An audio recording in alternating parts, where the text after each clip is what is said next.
Olá, pessoal, seja bem-vindo ao novo episódio do podcast do Giro do Boi. Hoje eu quero que você conheça a história, a trajetória e o incansável trabalho de um médico veterinário que dedicou e dedica toda a sua vida à pecuária brasileira, particularmente à raça Nelore. Por mais de 40 anos, ele desafiou os limites deste zebuíno, levando até os plantéis o que acreditava o Nelore ser capaz. Tudo baseado nas características econômicas buscadas pelo pecuarista, como reprodução, crescimento e qualidade de carne. Num levantamento feito recentemente pelo Mário Aquino Santana, da Semensul, dos 500 melhores touros avaliados, das centrais de sêmen, a grande maioria, 490, ou seja, 98% levam no seu pedigree o trabalho do Argeu Silveira. E eu afirmo com toda franqueza, pessoal, tudo que eu aprendi de pecuária nesses mais de 30 anos de profissão e dedicação à comunicação rural, à pecuária, eu devo a você, Argeu. Muito obrigado por estar com a gente aí nesse podcast. Olá, Mauro. Prazer em te rever, um grande amigo. E olá você que está nos ouvindo.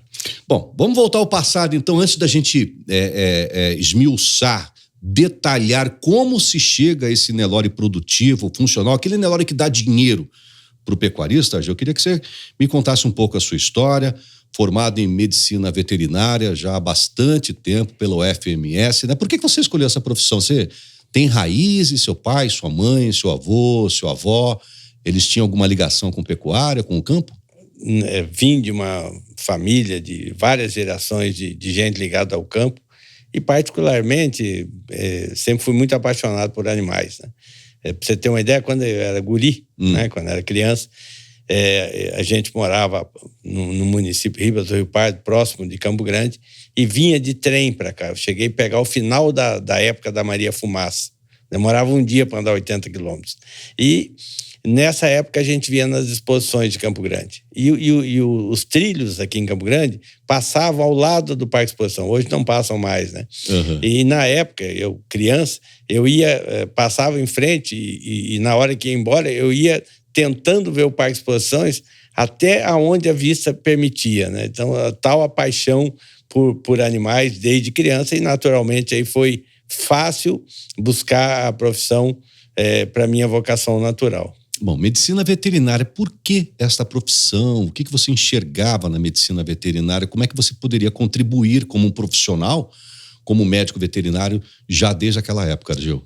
Na época, a opção que a gente tinha de trabalhar com animais era veterinária. Depois surgiu o curso como zootecnia, são mais recentes, Hoje, por exemplo, grande parte do meu trabalho é como zootecnista, Uhum. Mas na época, o curso que a gente tinha, a opção que a gente tinha era medicina veterinária. Tanto é que dentro da medicina veterinária existia uma matéria chamada zootecnia, que depois, com o curso de zootecnia, mudou para melhoramento de bovinos e tal. Uhum. Mas por isso de ter opção de veterinária, e era o curso mais próximo do que eu gostava de fazer, que era trabalhar com animais. Que bacana. Com o diploma na mão, como é que inicia a sua vida profissional?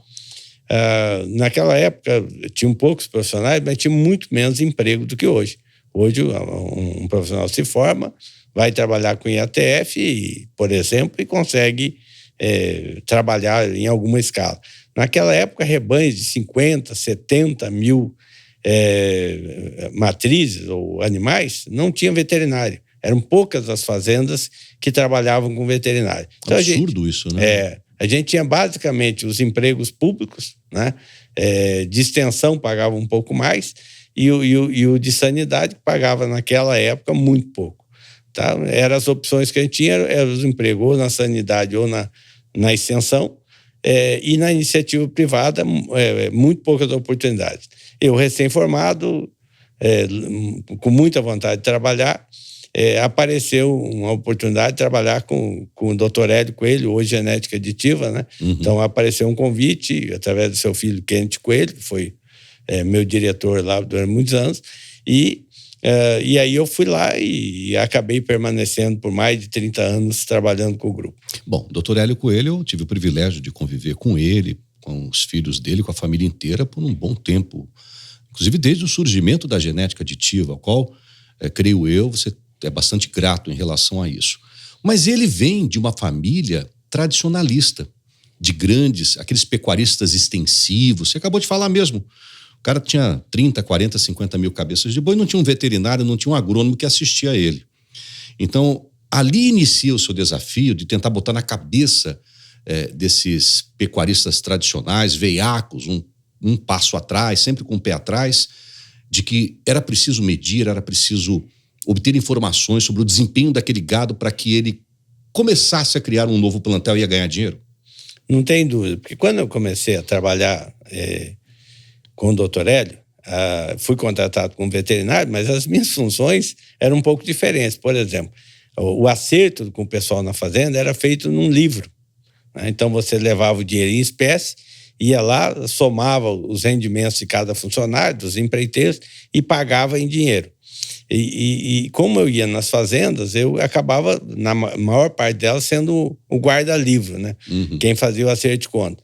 E aquele tempo também tinha 3 vacinas aquosas de aftosa. Como era um rebanho grande, a gente passava quase que o ano inteiro vacinando e contando o gado, né? Para ver se o estoque de gado estava perfeito, marcando os bezerros. Então, isso me absorvia muito do meu tempo, né? E aí começaram a acontecer coisas. E que realidade que eu encontrei nas fazendas do Dr. Hélio, que era a realidade da maior parte das fazendas. Não tinha estação de monta, não se fazia andrológico, não se inseminava, estava começando a parte de mineralização. Era tudo no sal branco? Tudo no sal branco, né? A tropa que a gente trabalhava, mais de 90% tinha anemia infecciosa. Então, era uma realidade de uma grande fazenda com baixa tecnologia, que era uma realidade padrão da maior parte das fazendas na década de 80. Então, o desafio era muito grande. Exatamente. E aí, tive sorte, muita sorte, Deus me ajudou, de pessoas certas estarem ao meu lado. Então, por exemplo, o Dr. Hélio se tornou um grande parceiro da Embrapa Gado de Corte. E fizemos muitas pesquisas em parceria. Pesquisa de cruzamento industrial, que durou 12 anos. Pesquisa de vermífugos. As primeiras tentativas de sincronização de vaca. Pesquisa de boi verde e amarelo, que é as misturas múltiplas. Inclusive, tem pessoas que dizem que a primeira mistura multicomercial, né, quem registrou ela fui eu, não tenho certeza se esse fato é correto, mas o Santiago, o Zé Marques, trabalhavam com esses experimentos de misturas múltiplas, de suplementos proteicos, né, e em parceria com a gente. E de idade à castração, de coleção de pânico, coleção de braquiária, entre outros. E dentro dessas pesquisas, tinha um cara na Embrapa, que chamava Sérgio Matos, um pesquisador, que convidou para a gente medir o rebanho de então Hélio Coelho Filhos, que a gente tinha 200 matrizes Nelore, e mais 3 rebanhos, para começar as primeiras medições. E também fazer uma espécie de um comparativo, né? Exato. E na prática, o que ocorreu foi que só a gente conseguiu medir. Como curiosidade na época, uma das grandes entraves era a reconcepção de cria. Era muito baixo no estado. Menos que 40% das vacas reconcebiam a cria. Nossa. E aí, o que a gente fazia nesse experimento? Nós pesávamos na vaca o dia que ela paria e na primeira cobertura. Esse pesar a vaca no dia que paria era um parto, porque a vaca ficava nervosa, investia, né? Mas dava um trabalho danado para pesar a vaca no dia do parto, né? Porque ela, para proteger a cria, ela se enfiou. Mesmo assim, a gente fazia essas medições com muito trabalho, era muito complicado, mas a gente fielmente media, né, para ter essa informação de qual que era o manejo pós-parto para melhorar a reconcepção de cria. Mas era preciso dar um pontapé inicial. Alguém precisava começar isso, né, Argil? Exatamente. E na ocasião, por exemplo, como comprar sêmen? Não existia sumários. Né? Então, e era na ampola na época, né? A gente pegou o final da ampola, né, e o início da... E era também com rufião, né? Exatamente. Nossa, inseminação com rufião. Que dificuldade aquilo, né, Argil? Com rufião de macho, depois com fêmeas, inseminação com cio natural. E na época, né, os critérios de escolha de touro, não existiam os touros provados, né? Existiam os touros do mercado, que era baseado em fenótipo, e nós utilizamos... Era tudo no chute. Ia lá na central, escolhia os touros que agradavam aos olhos e media. A única diferença que tinha nós é que a gente media, errava muito, porque não tinha nenhuma informação, né? Mas a gente conseguia medir e saber os que estavam abaixo da média e parar. Era a única virtude que nós tínhamos, como também identificar nas nossas fêmeas as fêmeas de pior produção. Existem conceitos bem antigos, por exemplo, um conceito francês de fêmeas mãe de touros. Né? Uhum. E a gente tinha como curiosidade, né, nas primeiras medições, uma vaca que desmamava bezerros com 80 quilos. Um bezerro, o quê? 8, 9 meses? 80 quilos. 80 quilos. Não dava leite. Um bichinho de ela não dava nada de leite. Naturalmente, ela era a vaca mais bonita, porque enquanto as outras desgastavam para produzir leite, ela permanecia intacta. Aí se você chegasse para um doutor Hélio da vida e falasse vou descartar aquela vaca porque ela desmamou um bezerro de 80 quilos, era um crime, né? Não, aquela vaca é bonita demais, isso e aquilo. E como é que foi esse poder do convencimento? Não só a ele, tá? Tô tirando ele como exemplo. Mas muitos e muitos outros espalhados pelo Brasil. Ainda existe até hoje. Até hoje eu tenho conhecimento que tem gente assim. O poder de convencimento era o quê? Isso vai impactar em mais dinheiro e mais produtividade para você? Doutor, a gente teve uma virtude, que ele era um médico, morou 10 anos nos Estados Unidos. Foi diretor de hospital lá. E conviveu com a pecuária americana. Então, alguns conceitos da pecuária americana ele tinha absorvido. Então ele é mais aberto. Numa época que a gente perdia vacas que morriam na seca de fome, tá? Ele falava, na América não existe vaca magra, né? E a gente sempre brincava, né? Falava, ele não conhece as fazendas dele, deixa ele lá que ele vai ver que tem vaca magra, né? Mas ele tinha esse conceito. E era uma época que nós ganhávamos 120 quilos no período da chuva e perdia 70 quilos na seca. Então era o famoso boi sanfona. Ganhava e perdia, ganhava e perdia. Matava os boi com 4,5, 5 anos. E o cara esquece que essas quase 2 arrobas de perda, o animal vai ter que ganhar novamente para depois passar daquele patamar de 120. Exatamente. Que é o compensatório. Era a realidade. Por exemplo, nós matávamos um volume considerável de vacas por ano. Essas vacas eram uma parte crioulas e uma parte compradas do mercado. A média de abate era 190 quilos. 12 arroba e 10 quilos. A média. Nossa. Então era um outro patamar de produtividade. Naquela época, os animais, de fato, tomavam vento na canela. Exatamente. Eram outros patamares de produtividade. A gente tinha capins, por exemplo, como o jaraguá, né, que é um capim hoje que praticamente não se usa, mas era muito presente, né, e o jaraguá, na seca, é um capim difícil de se manejar e tal, mas essa era uma realidade dentro do grupo. Bom, se a gente fosse pontuar, Argel, daquela época para cá, classificar as grandes evoluções que mudaram a história da pecuária brasileira, você conseguiria elencar para a gente os 5 fatores que mudaram a história da pecuária brasileira?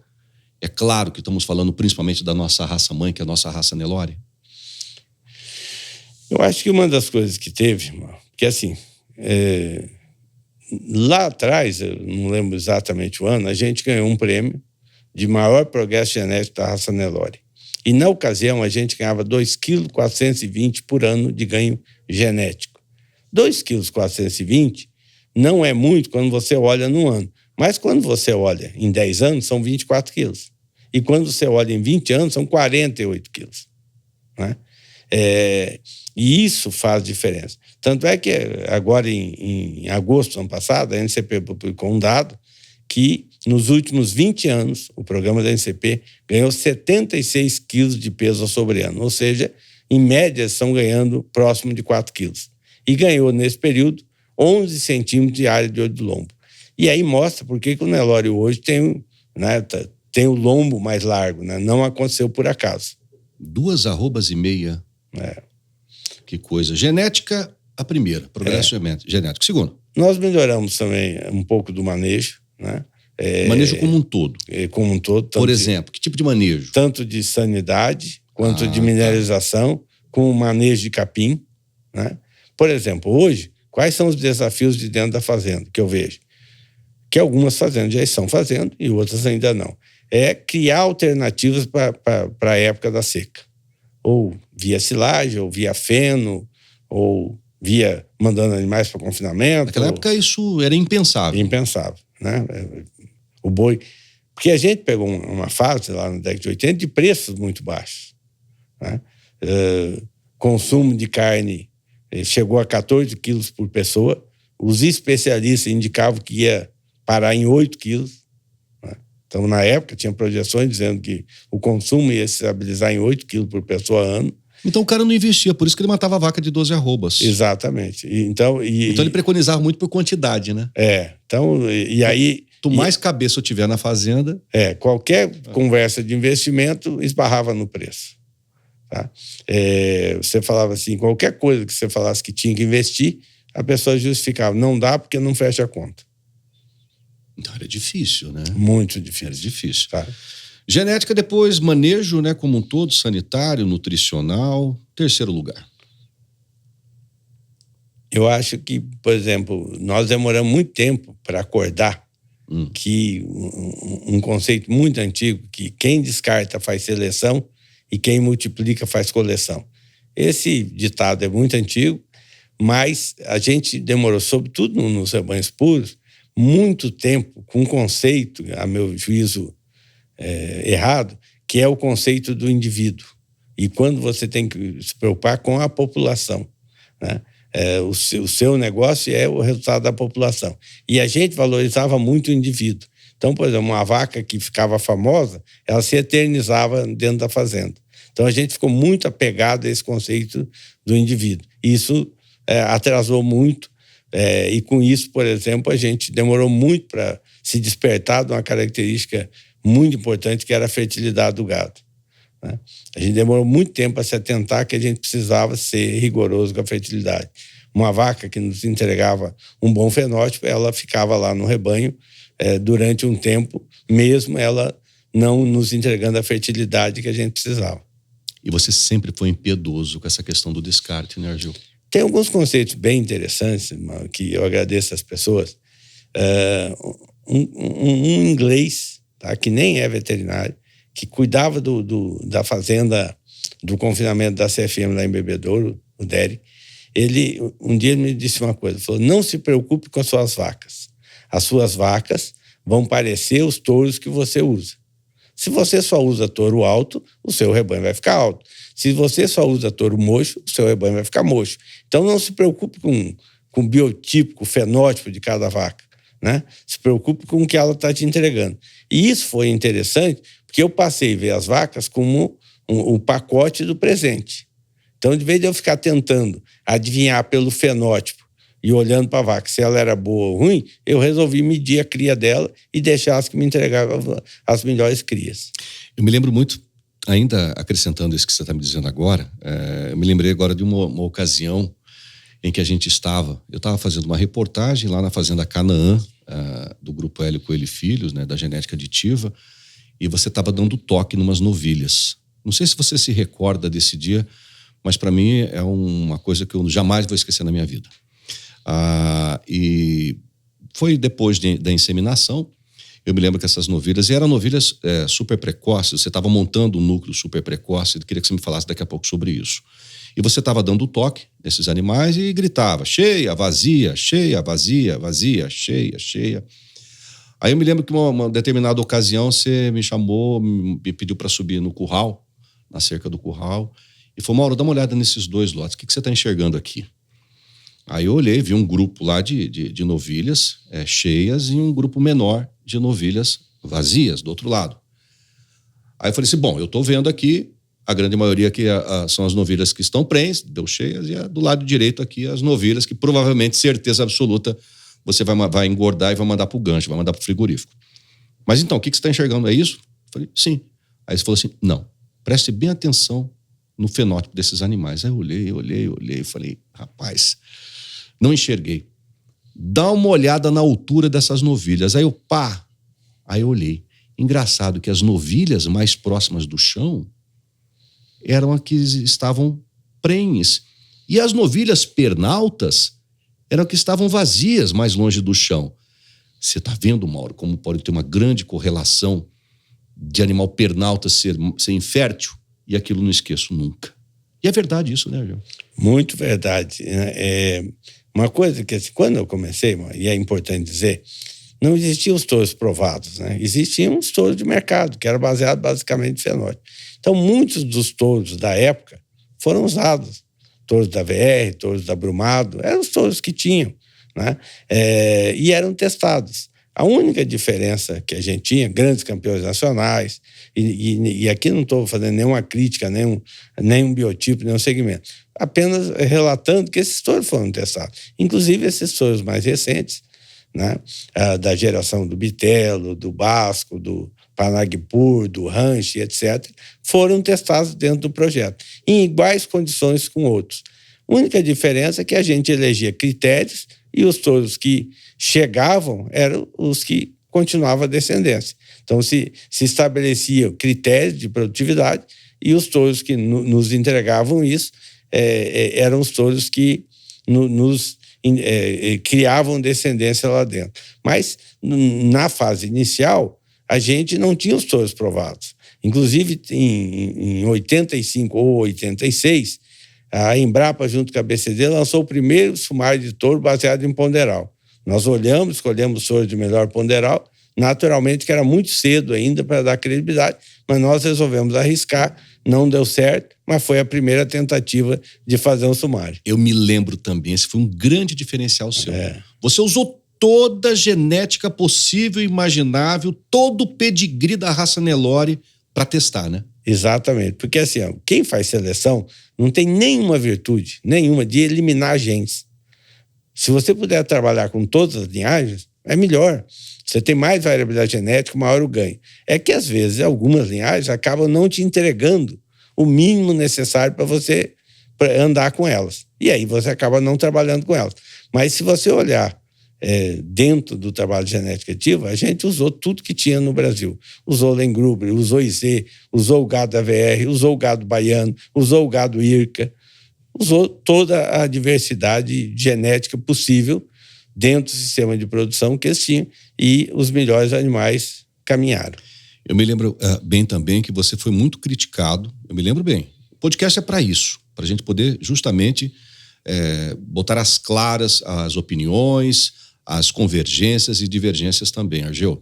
Você foi muito criticado porque o pessoal falava assim, os animais que o Argeu acasalou, eles são top 0,1%, porque é fácil você partir dessa premissa. É só você pegar um touro top 0,1 e uma vaca 0,1, você vai ter um filho top 0,1%. Mas agora, vendo dessas novilhas pernaltas que eu acabei de falar, que estavam vazias, aí a gente não entra mais no genótipo, entra no fenótipo, é óbvio que você estava preconizando também a morfologia do animal.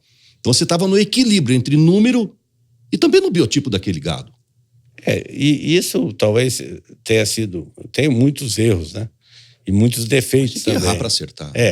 Mas um deles, talvez, que eu tenha errado muito, é na minha comunicação com as pessoas. E a falta de comunicação da gente com as pessoas levaram a algumas interpretações erradas. Equivocadas, mas que muito por erro meu de não comunicar corretamente com as pessoas.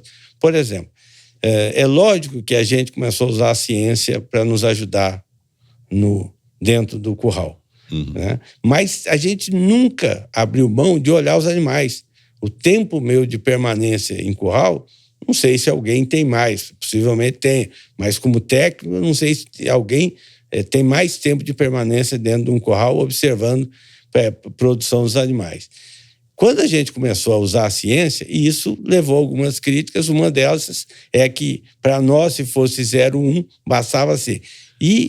Mas eu confesso, me perdoe, esses animais não eram tão bonitos na época, não, né? Esses bons de números.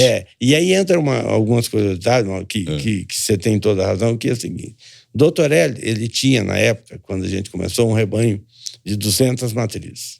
Tá? Essas matrizes eram oriundas, um pouco de herança do pai dele e um pouco de animais que ele comprou num período que ele foi presidente da Crisul. Dessas 200 matrizes PO, a metade delas, pelo menos, foi comprada de um criador e não transferiu para o nome do Dr. Hélio. Na época não se atentou a isso e não transferiu. E nós nunca encontramos esse criador, tá? Já deve ter falecido. Mas era um gadão. E esse gado perdeu o registro. Era PO e perdeu o registro, tá? E na sequência, nós pegamos... Então passou a ser cara limpa ali. Virou cara limpa. Tá. E na sequência, nós pegamos um rebanho comercial que não tinha nenhuma informação, e que a gente não sabia quem era a vaca, quando nasceu, quem era a cria, quem era o pai, não sabia nada, nunca tinha pesado o animal. Fomos lá, escolhemos 70 vacas padrões, 70 vacas mochas, por olhar a vaca, parecer um Nelore e ter um bom bezerro no pé, e esses animais foram incorporados ao pedigree. E esses animais, eles não foram escolhidos basicamente por fenótipo, eles foram escolhidos por produtividade. E eles começaram a fazer parte do rebanho. O que aconteceu nos primeiros anos? A ponta do trabalho era toda a LA. Uhum. Tá? Tanto Livro é que aberto. a gente começou no início da década de 80 e o primeiro touro PO que fez monta natural foi em 96. Há muitos anos depois. Por quê? No começo, a ponta era tudo LA. Teve que esperar outras gerações até você registrar ele. Até virar PO. Até virar as progênies virarem PO. Tá? E depois, no início da década de 90, aí a gente já tinha uma certa projeção de mercado, nós adquirimos 600 matrizes PO dos criadores do Mato Grosso do Sul. Tá? E boa parte delas tirada na cabeceira, né? Que o cara fechou o rebanho e a gente pôde escolher dentro da cabeceira baseado em fenótipo. Quando nós pegamos essas 600 novilhas e comparamos com o gado que tinha iniciado na década de 80, a superioridade desse gado era muito flagrante. O gado antigo ganhava em produtividade com muita facilidade. Tanto é que se você pega hoje, eu não sei o número de touros que a genética aditiva pôs em centrais, mas eu acredito que deve ser superior a 200, 99% volta nas vacas LA de 82. Você acha que era aquele gado daquele pessoal? Porque em Mato Grosso do Sul tem muitos zebuzeiros ali, ó. Pessoal da VR. Você acha que foi oriunda da importação de 62? É um gado que estava aqui no Brasil, mas assim, o que é interessante é que o rebanho da genética ativa, né, a maior parte dos touros, hoje já não tem mais nenhum efeito, porque esses touros estão com 15 gerações ou mais, né? Então a conexão com esse rebanho base, ela é praticamente muito pequena, né? Mas a origem do gado genética ativa foi nesse gado LA. As fêmeas PO que estavam lá não conseguiam competir, nem as do início e nem muito menos as 600 novilhas que entraram depois não conseguiam competir com essa base LA. Que já estava muito superior já. E esse gado LA, né, que depois formou o banco ele não foi escolhido por fenótipo, ele foi escolhido por produtividade. Então isso chocava, né? Era uma época que a gente tinha o gado VR como referência, né? Um gado de um padrão racial muito bonito, né? Verdade. E vinha e ali a introdução, por exemplo, do Lengruber, né? No começo chocava. Tem um caso interessante que só para a gente descontrair um pouquinho, nós numa ocasião vendemos um embrião de uma filha do Rambo, um criador, e o cara ligou dizendo que a gente tinha feito um embrião de guzerá, pelo tamanho da orelha. E a gente falou, mas a gente nunca criou guzerá. Não tem um touro guzerá. Nunca passou guzerá aqui para essas fazendas. Aqui num raio de 100 quilômetros não existe guzerá, nós nunca usamos guzerá. Não, é guzerá, certeza. Então, como curiosidade, né, hoje parece engraçado, porque quando entrou o Lengruber, né, aumentou o tamanho da orelha, né? É lógico que o Lengruber teve muita contribuição no trabalho. Verdade.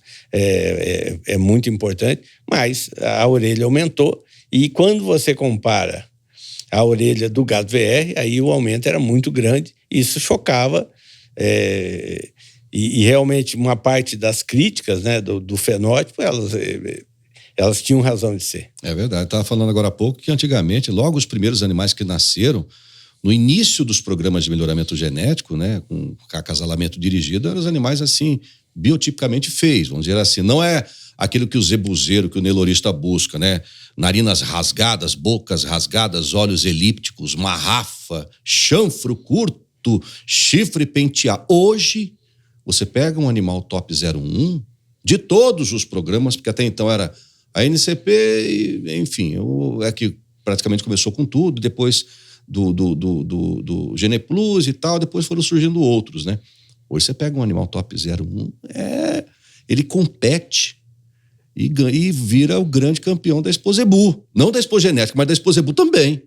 Uma coisa importante, que isso é um legado de vida, um criador, foi criador de Nelore e também de Cimental, Rudolf Reich, da Três Gases, um grande criador.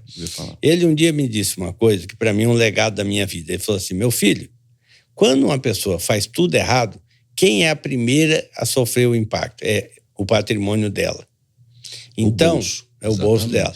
E aí eu passei a respeitar todo mundo. Então, quando eu chego hoje numa pessoa que trabalha muito diferente do que eu penso, a primeira coisa que eu venho na minha cabeça é que eu tenho que respeitar essa pessoa. Isso passou a ser um legado de vida meu, né? Um dos ensinamentos que eu agradeço muito ao Sr. Rudolf Reich de ter me permitido isso. Porque a partir dali eu tinha minhas convicções, eu era muito arraigado a elas, tanto é que alguns me chamam de teimoso, mas se não fosse a teimosia, nós não chegávamos aonde nós chegamos, né? Exatamente. Mas eu passei a entender que eu tinha que respeitar as pessoas e isso é um legado de vida. Então, quando eu chego numa pessoa que pensa muito diferente do que eu penso, ela pode saber que, antes de tudo, tem meu respeito a ela por tomar aquelas decisões. Por exemplo, quantas e quantas vezes eu ouvi você tecer elogios pelo seu Luciano da Matinha, pelo Arnaldo Zancaner, dentre outros, professor Raizildo. Eu lembro que você sempre foi grato a essas pessoas e copiava eles. Sim. A gente tem que copiar coisas que estão funcionando, né, Gil? Sim, muitas pessoas serviram de fonte de inspiração, você citou algumas. Outras, a gente poderia citar, e aí é ruim porque a gente esquece muita gente. Tem tanta gente, né? Mas, por exemplo, Dr. Gabriel Donato de Andrade, da Colonial. O Dr. Gabriel. Eu também acompanhei muito o trabalho dele. Outra pessoa que me serviu de fonte de inspiração, Dr. Rubens Rezende Pérez, do Giro Leiteiro, né? Na década de 60, quando ninguém imaginava, ele estava medindo leite e com conceitos que até hoje são muito atuais, entre outras pessoas, né? A gente certamente vai esquecer de muita gente, vai cometer injustiça. Mas não tenha dúvida que muitas pessoas foram fontes de inspiração, nos ajudaram muito, e isso é importante. Tá faltando um tópico aqui, Gil. Você começou falando que era genética, manejo, descarte, fertilidade, tem mais uma aqui para completar os 5. E hoje o grande desafio, né, é a gente começar a trabalhar com a questão de custos de produção. Tá? Que os próprios programas de melhoramento genético precisam avançar nisso. Gestão financeira. Gestão financeira. Por exemplo, quando a gente tiver dominado custo de produção por arroba, muitas discussões elas se encerram. Né? Touro A produz uma arroba de R$170. O touro B produz uma arroba de 220. Qual nós vamos escolher? É óbvio que é o A. É óbvio que é o A. Tá. O que acontece hoje? Tá? Tem estudos falando aí que 17% das fazendas brasileiras têm balança. Tá? Admitindo que é 17%, 83% não tem balança. Ou seja, não mede de nenhuma forma. E a gente imaginando que esses 17 mede. Na hora que a gente começar a medir quanto custa a nossa arroba, né, muitas das discussões vão se encerrar. E esse é um desafio, inclusive para os programas de melhoramento genético. Conversão alimentar também está aí, né? Sim. Conversão nos índices americanos econômicos é responsável por 33% do índice. Né? Ela tem mais peso do que a fertilidade. E aqui no Brasil? Mais ou menos. Aqui no Brasil, ela não está incorporada aos índices ainda. Você está brincando? Não está. Se o americano, ele 33% daquela composição está em conversão, o brasileiro não está usando nada, tem alguma coisa errada. Tem boi fazendo hora extra no coxo, tem boi comendo mais capim que o outro e convertendo menos. Aí vai impactar no bolso do cara, Gil. Aí entram algumas coisas, por exemplo. Nós temos hoje 2 DEP de medir eficiência. Uma é a DEP de consumo. Tá? Tudo que a gente quer é reduzir consumo. Sim. Tá? Só que a DEP de consumo ela tem um problema.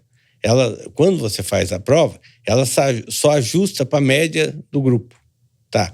E nessas provas aí, você tem no final, mesmo quem trabalha com o mesmo mês de nascimento, você tem 150 quilos de diferença entre o mais pesado e o mais leve. Agora, como que um boi né, um touro, com 500 quilos, ganhando 1,7 kg, vai consumir menos que um touro que está pesando 350 e ganha 600 gramas. E só ajusta para quanto come. Então é comum, né, em quem faz melhoramento, você chegar e falar, esse touro aqui é muito eficiente. Qual que é a DEP de consumo dele? Mais 60, mais 80. Né? Então, via consumo, tem uma limitação. Precisava mudar a forma de calcular a DEP de consumo. E a outra é o CAR, que é interessante, que é quanto que o animal precisa comer para ganhar 1 quilo de peso, só que o CAR tem 2 pegadinhas no meio dele. Uma delas, que o animal pode ser de baixo ganho e comer pouco. Né? Come pouco, ganha pouco, CAR negativo, não interessa. Né? Você vai matar um boi de 4, 5 anos? Não. Tá? Então, o CAR tem as limitações dele de expressão. E a outra, que é a tendência do CAR, é do boi que não deposita gordura, né? Do boi que faz músculo, até porque para você fazer músculo a exigência nutricional é menor. E esse boi também é penalizado em termos de reprodução. Então, nós precisamos evoluir no quesito da eficiência alimentar e não tenha dúvida que incorporar nos índices de seleção. É verdade, Argel, que tem vaca hoje que para ganhar 1 quilo tem que comer 4 vezes mais que uma outra. É verdade isso? É verdade, tá? Uma coisa que a gente sempre vem a pergunta é o seguinte, tá, eu tenho um rebanho comercial, tá? Crio em Roraima, crio no Amapá, crio, tá? O que eu ganho com isso? Eu só crio para produzir bezerro e vender. O que eu ganho com isso? Tá, você pode aumentar em 10, 20, 30% o número de vaca com a mesma comida, buscando animais mais eficientes. Tá? E agora você pega esses grandes confinamentos que a gente tem no Brasil. Ali o bicho pega. 90% dos custos de um confinamento entram pela boca, é o coxo. 90% hoje é coxo. Tem uma conversa que eu tive com um grande confinador, e me permita, não vou citar o nome, que ele me falou o seguinte, tá, eu concordo em medir, mas você tem que me provar onde ganha. Né? Falei, tudo bem, eu concordo em medir e pagar, mas eu quero saber onde que eu ganho. Se eu ganhar, eu pago vocês. Né? Senão, não tem sentido de eu pagar. Mas ele pode estar levando muito prejuízo. Sim, porque se você der uma genética ruim para ele vai gastar 4 vezes mais para entregar a arroba que desejada, entendeu? E aí eu respondi para ele, falei, tá, vamos pegar eficiência alimentar. Se eu diminuir 2% do custo da sua alimentação, quanto que dá? Falei, mas aí a conta fica muito fácil. Pois é isso que vai acontecer, né? Aí, quem mudou de ideia? Quem que foi mais flexível nessa história? Então, a eficiência, por exemplo, até pouco tempo, a gente tinha muito poucos animais medidos por fenótipo. Esse negócio de medir eficiência começou lá na década de 70, tá? Com aquele negócio de camada de ozônio e tal. Só que lá, na época, eram medidas em custos individuais, então dava muito trabalho. Você tinha que pôr uma baia por cada animal, pôr a comida de manhã, retirar à tarde, pesar, tá? E aí isso ficou meio de stand-by e voltou agora com esses custos coletivos com toda a força. Pra ter uma ideia, até poucos anos a gente tinha lá 3 mil fenótipos, né? Agora, em 2022, nós fechamos com 45 mil fenótipos e hoje eu imagino que vai entrar em mais de 20 mil fenótipos por ano. Ou seja, a eficiência entrou dentro do ciclo de produção e as grandes fazendas, está todo mundo medindo a eficiência alimentar. O próximo passo é a gente produzir informações mais fáceis de compreensão do público para a eficiência alimentar e os programas entenderem que isso, né, se representa 90% do custo de produção do boi em confinamento, isso tem que participar do índice de seleção. Então, se o cara faz seleção, que ele meça na fazenda dele.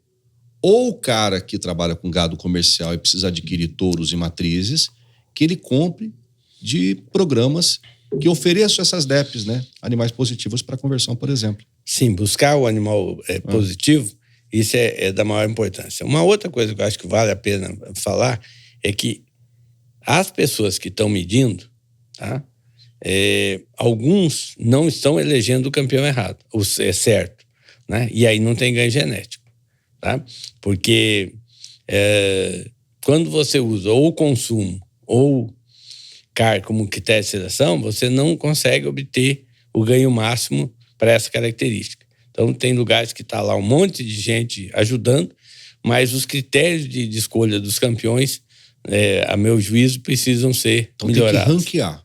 ranquear da maneira correta, ou seja, buscar mais pesados, ganhadores de peso, que tenham boa conversão, né?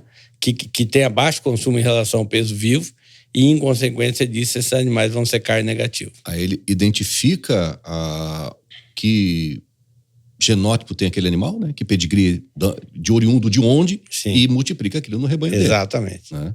Vamos pontuar algumas coisas interessantes que eu acho que vale a pena a gente citar aqui, Argel, sobre a sua opinião. Vamos começar a falar sobre a construção de um núcleo de matrizes de base de fêmeas super precoce. Quando que inicia essa sua saga? Porque era inimaginável alguns anos atrás você chegar para o pecuarista e falar assim, olha, eu vou botar touro, eu vou inseminar as suas novilhas recém-desmamadas. O cara fala, você é louco? Como é que foi essa evolução? Como é que foi essa história? O pioneiro disso foi a CFM, através de um técnico muito importante, Paulo Roberto Silva. Foi o pioneiro em precocidade. Começou a fazer isso num rebanho comercial. Quando a gente foi lá fazer uma visita, nós adaptamos, pegamos a tecnologia dele e começamos a medir a base PO. Então a gente foi o pioneiro na base PO, mas o pioneiro no Brasil foi a CFM. Eles trabalham com SAPE, né? Com SAPE. E a gente tem, por justiça, que reconhecer isso. Depois, na sequência, né, na época, a gente, junto com isso, o que a gente fazia? Estatística de pais.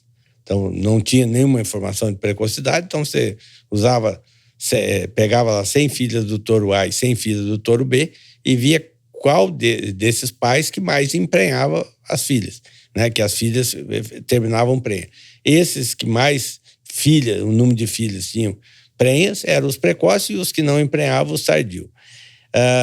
E junto com isso, nós começamos a trabalhar em circunferência escrotal, tá? Medir circunferência escrotal. No começo, ao sobreano, e depois a gente viu que a correlação maior era com ano de idade, e nós passamos a valorizar muito a circunferência escrotal de 12 meses. O que interessa de circunferência escrotal? Isso também são estudos bem antigos, e é engraçado, um estudo da década de 70 que diz que entre 28 e 32 centímetros o animal começa a produção de sêmen, independente da raça ou da idade. Por exemplo, nós podemos ter uma raça A, que os animais começam por volta de 12 meses, e nós podemos ter uma raça B, que os animais começam por volta de 30 meses, dependendo da precocidade média da raça. Quando a gente começou a medir perímetro, aí teve muita polêmica, porque tinha gente que dizia que como medir perímetro de fêmea, se tinha uma DEP de perímetro para fêmea. É igual a questão do leite. Né? A primeira DEP que surgiu né, foi DEP de leite para macho. Isso, né? Você lembra disso? Sim, e depois até conto uma curiosidade disso nos Estados Unidos. Então, quando a gente começou a medir, então esse era um desafio, né? O outro era que o Nelore tinha forma os testículos em forma de banana e o europeu em forma de pera, e que a gente, trabalhando com o perímetro escrotal, a gente estava mudando uma característica do Nelore, que tinha que medir era volume globular. Aí veio a doutora Lucy e fez um estudo com 24 mil animais, mostrando que a correlação era de 93%. Nossa, altíssimo. Entre os que tinham maior perímetro e maior volume. Então, não era... Tá. Mas houve muita polêmica, que não se vendia testículo para o frigorífico, que aquilo era igual orelha de gir, que era moda, que ia passar. Então, tinha muita discussão em relação a se devia ou não medir testículo. Né? Mas a gente tinha cenários que os bois de 24 meses não conseguiam passar nos andrológicos.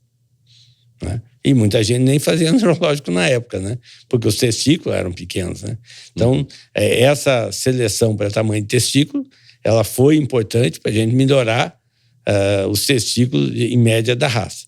Depois, aí já bem mais para frente, quando veio a doutora Eliane Viana, né? Com a proposta de medir precocidade de machos, esse trabalho dela, o impacto é absurdo e veio para definitivamente mudar. O que acontece nesse trabalho é que você pega toda a população a partir da desmama e começa a monitorar via medida e ultrassom para ver quem são os machos que estão em fase de puberdade e confirma com o andrológico. Hoje a gente encontra aí grandes fazendas que não aderiram à técnica por falta de informação. Porque eles acham que o cara vai lá, passa o ultrassom e diz, ó, esse está precoce. Não. Quando tem indicação, faz a confirmação com o andrológico. Única situação diferente, que é 10% de motilidade e 50 milhões, ou seja, não é andrológico completo, né? Porque hoje, para você aprovar um animal em andrologia, é no mínimo 60% de motilidade. É início de puberdade. Mas nós temos identificado aí na raça Nelore animais que começaram a produzir sêmen aos 7 meses de idade. Esses touros estão em centrais. Aí eu te perguntei das fêmeas. As irmãs deles emprenhavam cedo. As irmãs emprenham cedo, né? E aí fixa a característica. Quando a gente começou a medir, tinha gente que não concordava, natural, né? Primeiro, que a conta não fechava, né? Que eu só fazia aquilo porque o dinheiro não era meu, que não adiantava emprenhar uma fêmea que ia desmamar um bezerro muito ruim, que ela não ia conseguir parir, que ela não ia reconceber a cria. Tinha uma série de indagações. E hoje, quando você viaja no Brasil e vê um monte de rebanhos comerciais emprenhando suas fêmeas aos 14 meses de idade, com o único objetivo de produzir um bezerro a mais, isso, sinceramente, me enche de orgulho e me dá a satisfação de falar, olha, valeu a pena a gente trabalhar essa característica. Eu estou conversando aqui com o Argel Silveira, médico veterinário, consultor, uma vasta experiência, em mais de 40 anos ajudando a pecuária brasileira. Você acabou de falar agora há pouco sobre a CFM, e recentemente eu falei com eles no Giro do Boi. Você sabia que não tem uma fêmea hoje que faz parte do plantel de matrizes de reprodutoras dessa empresa que não emprenhou até os 14 meses? Essa é uma característica que veio um bezerro ficar, a mais da vida útil daquela fêmea. Você sempre falou nisso. Quem que não quer ter um bezerro a mais na vida útil no stability da vaca? Né? E a conta para o produtor comercial ela é simples. Por exemplo, qual que é a receita dele? É o preço médio de venda do macho e fêmea no desmame. Pega a região dele, vê quanto vale um macho, vê quanto vale uma fêmea, e essa é a receita dele. A outra conta que ele tem que fazer é quanto custa para produzir. Né? É com integração lavoura-pecuária, é com mistura múltipla, né? Tem vários sistemas de produção. Faz a conta de quanto ganha, quanto gasta. Essa é a grande conta que tem que se fazer. Tá, vamos lá. Falando de outra coisa agora. Ultrassonografia de carcaça. Um grande abraço, meu amigo Yuri Farjala, e a todos os profissionais que trabalham com ultrassonografia aqui no Brasil. Eu me lembro, chegava no curral lá, aquela parafernália de gente, e eram uns aparelhos para um lado, eram as caixas de óleo de cozinha para o outro, para passar no lombo para poder medir. E você foi um dos primeiros a acreditar nessa ferramenta que ajudaria muito na produção de carne no Brasil. Quando o Fabiano Araújo voltou dos Estados Yuri, Unidos... Fabiano. E veio com essa tecnologia, tão logo a gente aderiu. Isso aí a gente mede 3 situações. Uma delas é o tamanho do contrafilé. A segunda é a gordura. E o terceiro é o marmoreio, que é a gordura intermeada. Legal. Um abraço para a Liliane também. E aí vale a pena a gente dizer algumas coisas. Por exemplo, por que o brasileiro come picanha e o resto do mundo come contrafilé? Será que isso é por acaso? Será que esse gosto nosso pela picanha, aqui, vamos fazer um churrasco, vamos comer uma picanha, né? Tá, na Argentina, vamos fazer um churrasco, vamos comer um contrafilé. Né? Nos Estados Unidos, da mesma forma. Primeira coisa que chama atenção, mano, quando você pega um boi de 500 quilos e abate, você tem aí umas picanhas para arredondar a conta, 1,5 kg. 2 picanhas, uma de cada lado, 3 quilos. Quando você pega o filé mignon, 1,5 kg, 3 quilos. E quando você pega o contrafilé, são 8 quilos de cada lado, 16 quilos. É uma proporção de carne. Das peças de agregação de valor, né, o contrafilé é que tem maior importância. Tanto é que tem um estudo aí que dizia que um bom contrafilé agrega R$1 a mais por quilo no quilo da carcaça, né? Só um bom contrafilé. E por que a gente foi para a picanha? Porque o contrafilé era o calcanhar de Aquiles dos zebuínos. Né? Era. E ele ainda tem mais uma coisa, que quando você põe para maturar a carne, mata um boi, põe no processo de maturação, 14 ou 28 dias, você tem uma melhora da qualidade da carcaça, né, quando matura. Qual que é a peça que menos evolui? O contrafilé. Ou seja, um animal que nasce com contrafilé ruim está condenado. O que a gente precisava fazer? Melhorar a qualidade do contrafilé. E aí a gente conseguia via seleção para ultrassonografia de carcaça. Tanto é que a gente citou aqui já, nos últimos 20 anos, a raça em média ganhou 11 centímetros de área de odilômetro de contrafilé. A outra medida que vem junto é a gordura. O que ocorreu com a gente no Nelore e que a gente fez não de propósito, mas acabou fazendo? Durante muito tempo, a única seleção que nós tínhamos era a pista, né? Nós não tínhamos nenhum outro instrumento que não fosse a pista. E o que a gente fazia na pista? Tratava o animal com a melhor alimentação possível. Turbinava ele. Né? Turbinava. E na hora do julgamento, se depositasse gordura, né, esse animal era eliminado por acúmulo de gordura.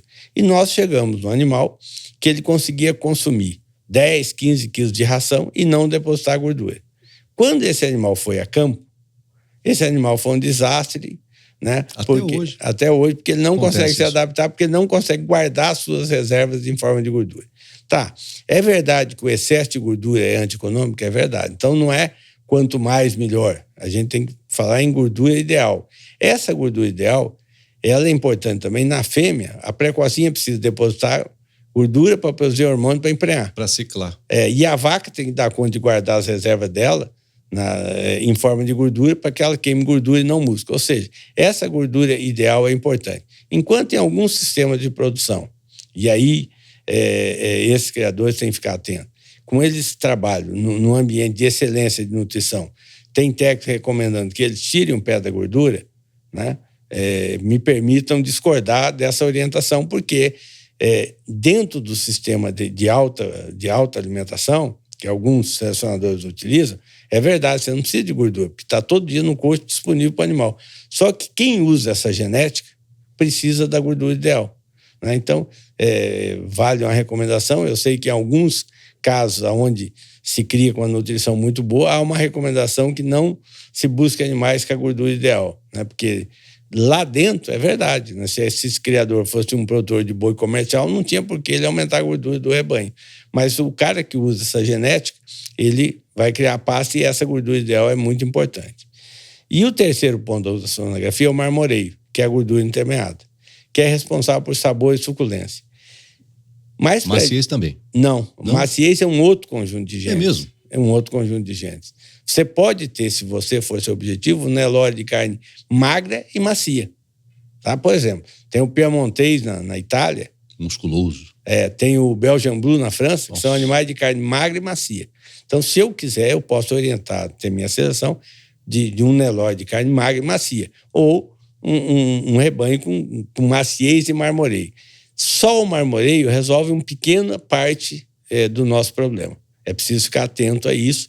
Nós precisamos trabalhar também os genes de maciez. Tem o pessoal aí da confraria da carcaça, né, intensificando essa seleção para zebu, Nelore com gordura entremeada, né? Um trabalho muito bacana deles. O pessoal do Nelore Golias também, né? Mauro, a gente tem hoje tudo que precisa para fazer uma seleção de qualidade de carne. Se você pegar o impacto dessa carne melhorada de Nelore no mundo, ele é muito grande. Melhorar a carne entrega para o nosso consumidor, melhorar o valor da roupa exportada, né? O Nelore com qualidade de carne entra nos Estados Unidos, em grande parte dos Estados Unidos, como a principal raça lá de produção. Imagine se o americano tiver a heterose sem perder qualidade de carne nos Estados Unidos. Como é que forma a pecuária americana?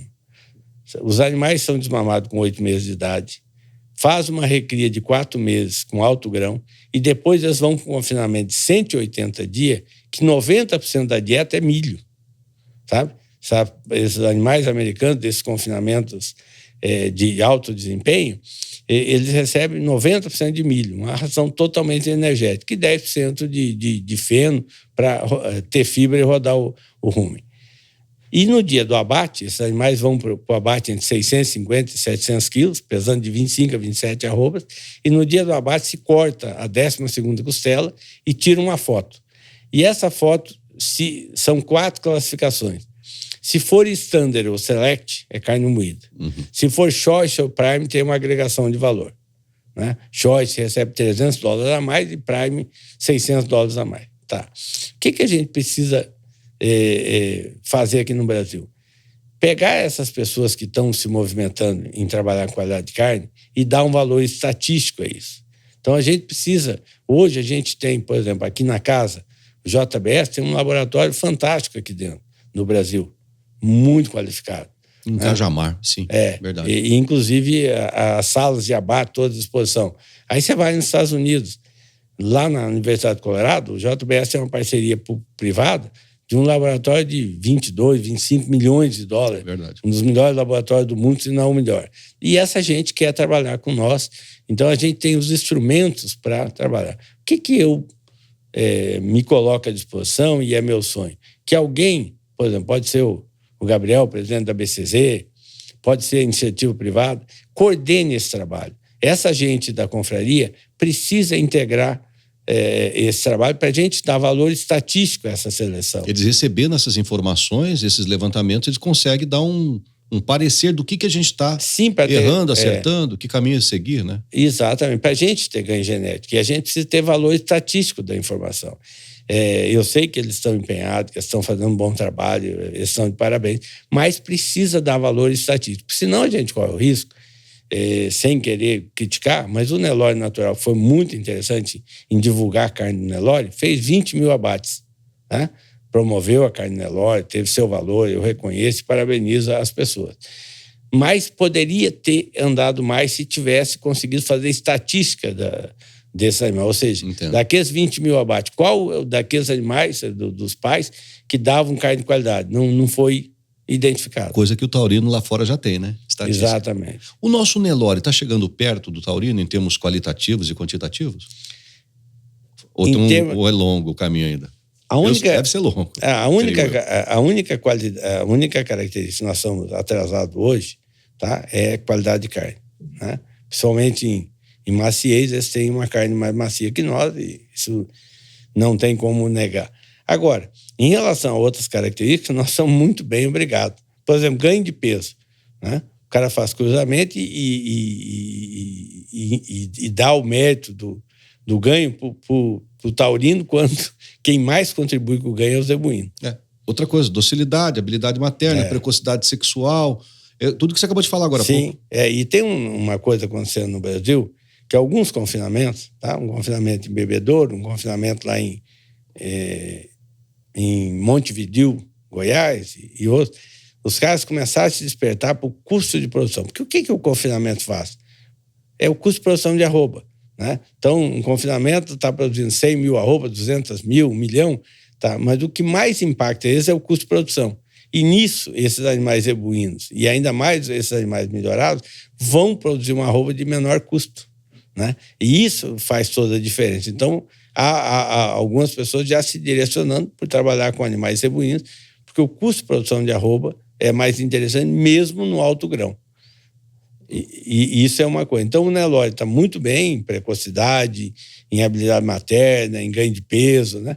E a última barreira para a gente assumir um papel de protagonista no mundo inteiro é a gente trabalhar a qualidade de carne. Bom, vamos lá. Então, recapitulando, me ajuda aqui para quem vai preparar a sua próxima estação de monta.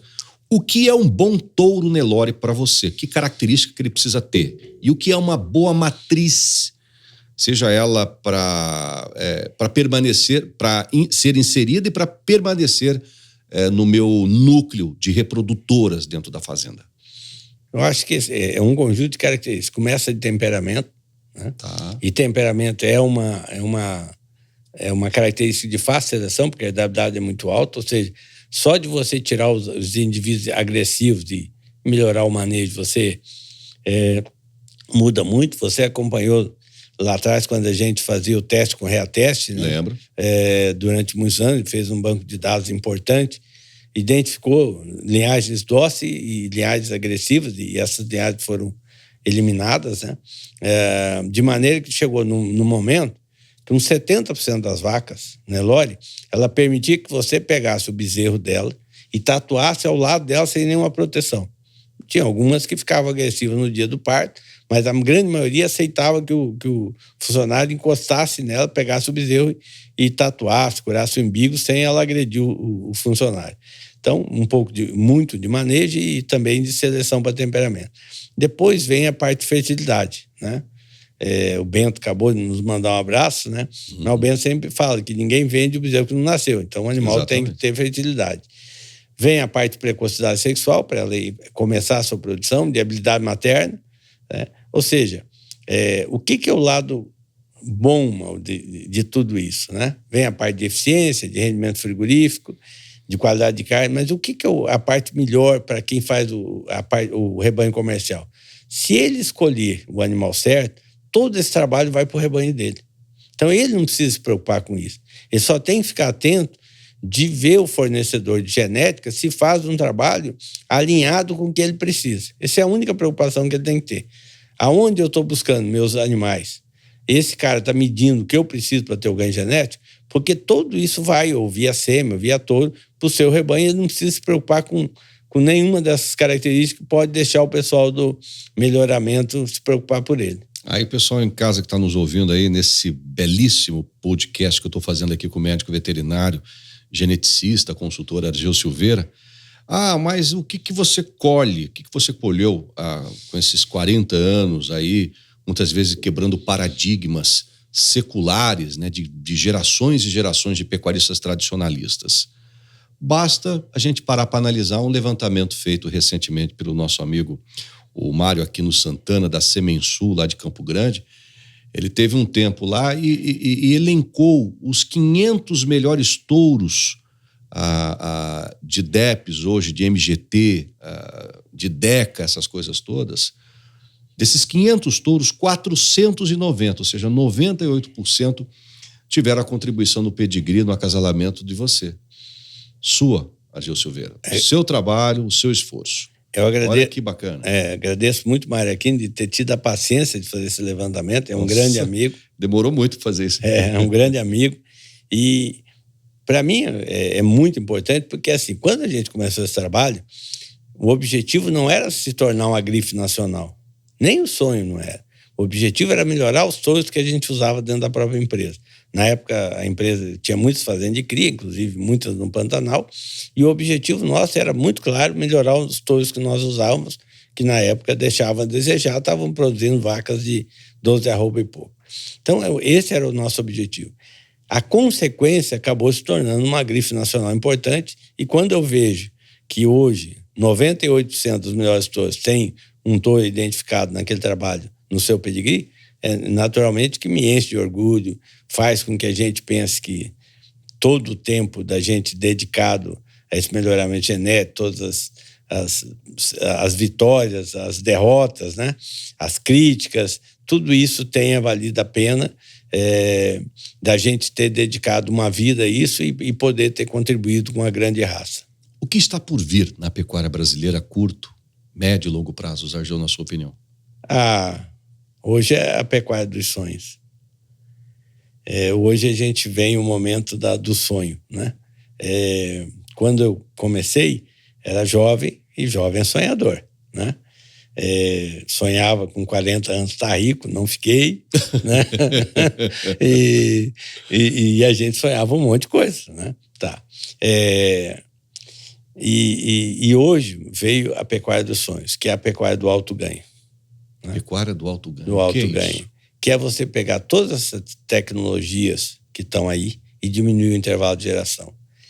Esse esquema da pecuária do alto ganho, ele veio para mudar a história de seleção de Nelore, para mudar a história de seleção das raças de corte no mundo inteiro.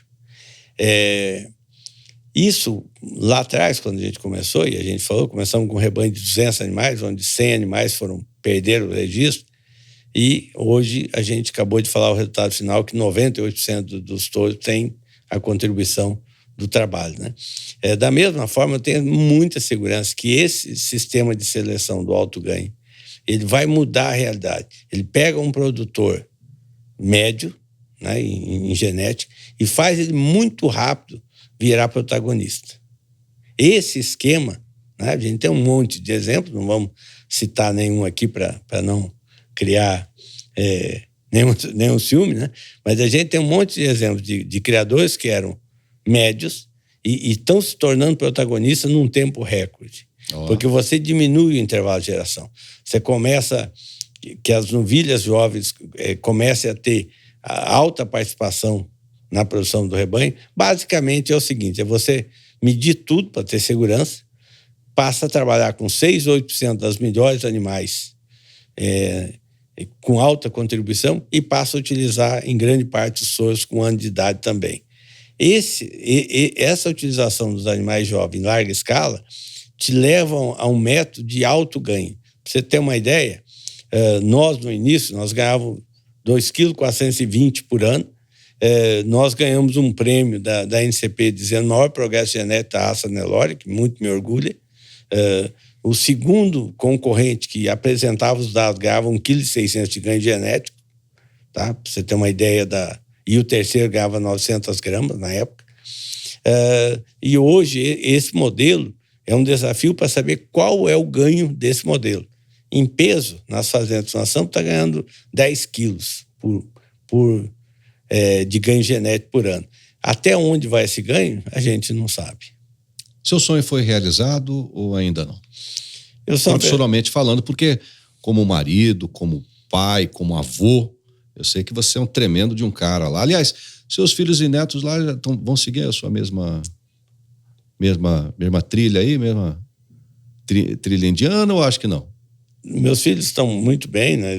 Mas não na área agrária, não. Não. É só a sua. Sim, estão muito bem. Eles estão comendo carne boa que você ajudou a produzir, né? Aí a gente, um grande abraço a eles, né? A gente está na Algum geração... sonho a se realizar? A gente sempre sonha, né? Seus netos vão estar aqui amanhã depois, aqui, falar, o vovô fazia isso e tal. O maior sonho... Hoje eu estou comendo uma carne boa por causa dele também e tal. Bacana isso, né? Sim, mano. E uma coisa interessante que eu estou com muita disposição para trabalhar. Né? É mesmo? Muita disposição para trabalhar. Depois de mais de 40 anos de profissão. Sim. Que bom, hein? Estou com muita disposição. O pessoal aposenta com 35, tá louco para aposentar, e você tá um guri ainda. Tá um garrote para trabalhar ainda. A gente... Que bom. Por exemplo, eu atendo várias fazendas que estão a 1.500, 1.000 quilômetros e não me cansa de viajar, de fazer nada disso. Essa coisa do campo, Argel, isso aqui dá longevidade pra gente, né? O cheiro do mato, o cheiro da bosta da vaca do curral, eu acho que isso nos enche de orgulho ver a evolução a cada geração. E se você fala de sonhos, né, por exemplo, eu acho que essa raça Nelore, ela tem que se tornar protagonista no mundo. A última barreira é a qualidade de carne. Então a gente vem trabalhando, vem tentando, e pode ser que pessoas que ouçam isso possam nos entender. A gente vem esbarrando em pessoas, porque é natural, né? É um novo desafio e às vezes as propostas não são muito bem articuladas para a pessoa entender da importância daquilo, né? E isso é uma coisa. Então hoje eu estou muito motivado, com muita vontade de trabalhar. Essa pecuária de alto ganho, isso vai fazer uma revolução, não só na raça Nelore, né? Mas vai servir de modelo para todo mundo no mundo adaptar a sua raça. O ganho genético dessa equação é espetacular. Inclusive, um dos desafios que a gente tem é medir o ganho genético disso, porque é um impacto muito grande dentro do sistema de produção. E essas fazendas que estão adotando essa tecnologia, não tem dúvida que elas vão se tornar protagonistas num tempo recorde. Mas a gente tem um exemplo de qualidade de carne já, né? A última barreira, você disse, para o Nelore brasileiro é a qualidade de carne. Mas já identificamos a genética que produz essa carne já. Está em pouca escala, mas já identificamos e estamos próximos disso. Isso é verdade, os primeiros passos já foram dados, né? Agora o que a gente precisa fazer é aumentar o número de abates para aumentar a segurança da informação, né? E dar de comer o mundo. E dar de comer o mundo com a carne de qualidade saudável, né? E com qualidade. Sustentável, né? E sustentável. Tá falando muito meio ambiente, né? Um boi que é abatido logo cedo, ele vive menos e produz menos metano. Sim. Um dos grandes caminhos. Cuidar dos nossos pastos, né? Essas coisas de áreas degradadas também, isso ajuda muito. Queria agradecer meu amigo Argel Silveira, médico veterinário, como eu disse, consultor, ex-diretor técnico da NCP, professor, enfim. Muito obrigado aí pela amizade, obrigado por essa longa prosa, que espero que isso toque o coração, não só do pecuarista, mas eu queria que ele pegasse esse podcast, reunisse também final de semana, comendo um bom churrasco, a sua equipe de trabalho, porque a gente precisa de gente também, de pessoas, né, para poder nos ajudar nessa nossa constante luta em prol dessa atividade tão prazerosa e tão gostosa que é a atividade de pecuarista, a atividade de quem trabalha com produção de carne e leite também. Muito obrigado e saiba do carinho, do respeito, da admiração que eu tenho por você, por toda a sua família, por esses longos 40 e tantos anos lá e que, notícia boa que eu acabei de receber, você vai continuar trabalhando em prol da pecuária brasileira. Muito obrigado por essa conversa, por esse bate-papo, Argel. Mauro, eu queria te agradecer muito e é muito prazeroso estar aqui. Você nos acompanhou durante muito tempo e acompanhou de dentro do curral, né? Nossa amizade vai passando dos 30 anos e, se Deus quiser, com certeza, vai até os últimos dias. Então é muito prazeroso estar aqui com você, que viu lá o início, né, e todas as dificuldades e os sonhos.